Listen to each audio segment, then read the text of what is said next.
After nearly 50 years, Illinois has a new Speaker of the House. I'm joined by him now, Speaker Emmanuel Chris Welch. Thank you so much for being with us today. Oh, my pleasure. Thanks for having me. Absolutely.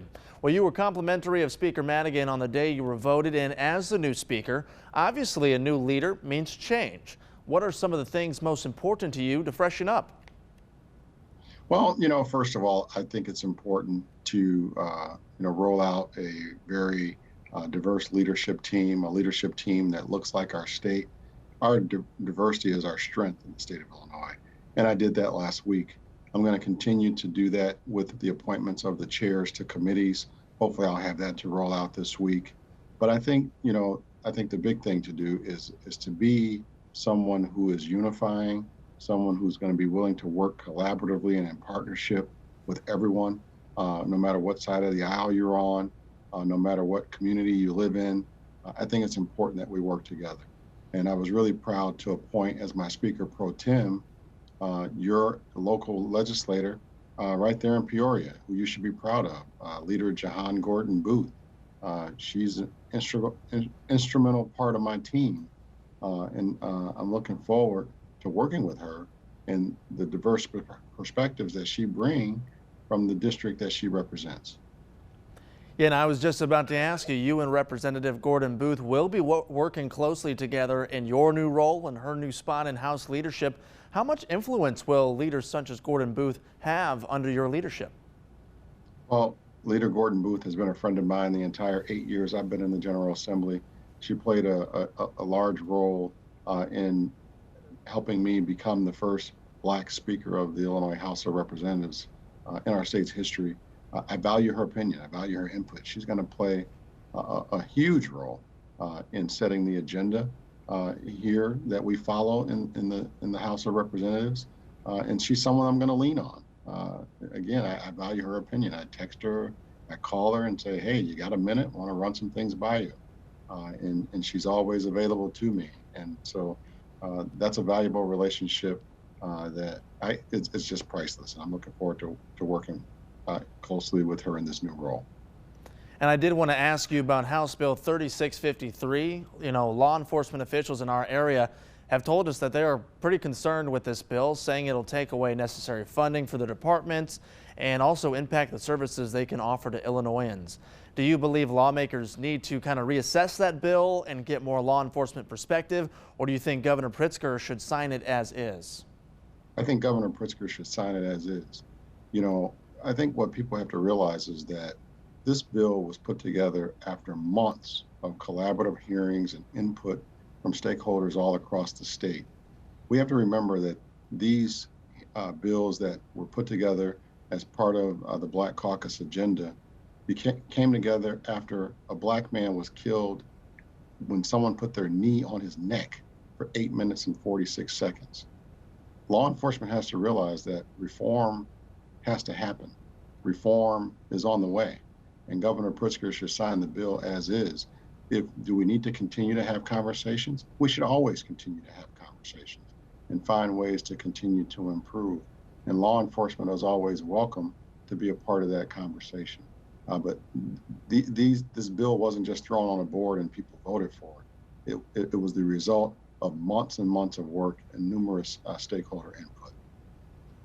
And recently, Illinois GOP lawmakers have pushed for this fair maps proposal. In 2018, according to the Northwest Herald, Governor Pritzker was quoted as saying he does support the end of gerrymandering districts to encourage more competitive elections. Do you agree with the governor on this? And is there any chance that we see this fair maps proposal becoming a reality anytime soon?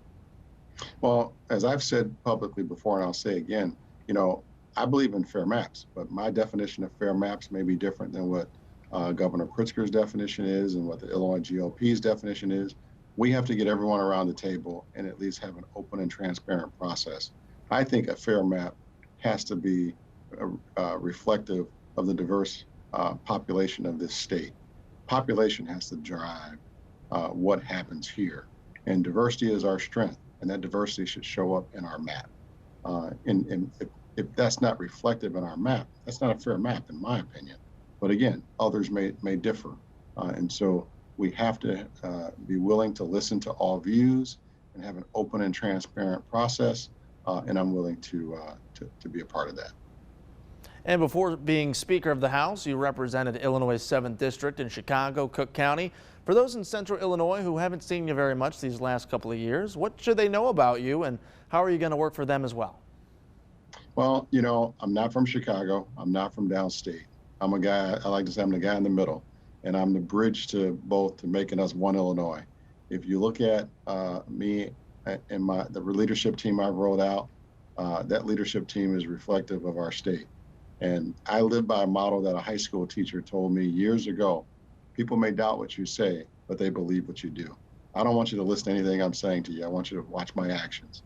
And we're gonna bring this state together and work collaboratively and move us forward and work together to improve Illinois. And so I'm looking forward to the job. I'm already been rolling up my sleeves and doing some tough things, and there's more work to do, and I'm excited about it. And a big, pressing thing that's going on right now is COVID-19. So I wanted to ask just what's your role in the COVID-19 vaccination plan? How much involvement do you have in that? Well, COVID-19 is a real issue for us, and I've had conversations with the governor. I have another conversation with the governor set for today. It's a constant, ongoing issue. My caucus has raised issues that has been brought to them from their constituents, and that I take to the governor. There's a reality that we're in. We're now in 1B as of today. Educators across the state can be vaccinated, but there's 3.2 million people now eligible to be vaccinated with only 140,000 doses available. So we have to continue to find ways to get these doses into the communities equitably. We have to continue to press on the federal government and the Biden administration to increase production and get these vaccines out there as quickly as possible. I'm happy to see that a number of vaccination centers are opening up across the state, including in areas near me today, and that's a positive development. And my last question for you, you mentioned the Biden administration a little bit there. What are your thoughts on President Biden's COVID-19 relief plan, and how do you think it'll impact Illinois if it gets passed? Well, I am pleasantly surprised and optimistic about the president's plan. I definitely think that we need a plan that is robust, that's going to help state and local governments. A lot of the budget issues that we're dealing with, we had a long time, but a lot of the budget issues we're dealing with were exacerbated because of COVID-19. And we need the federal government to step in and help state and local governments across this country, and including right here in Illinois. And I'm just happy to have an administration in Washington right now that recognizes that state and local governments need assistance. All right, Speaker Welch, before I let you go, is there any other topics you would like to touch on today?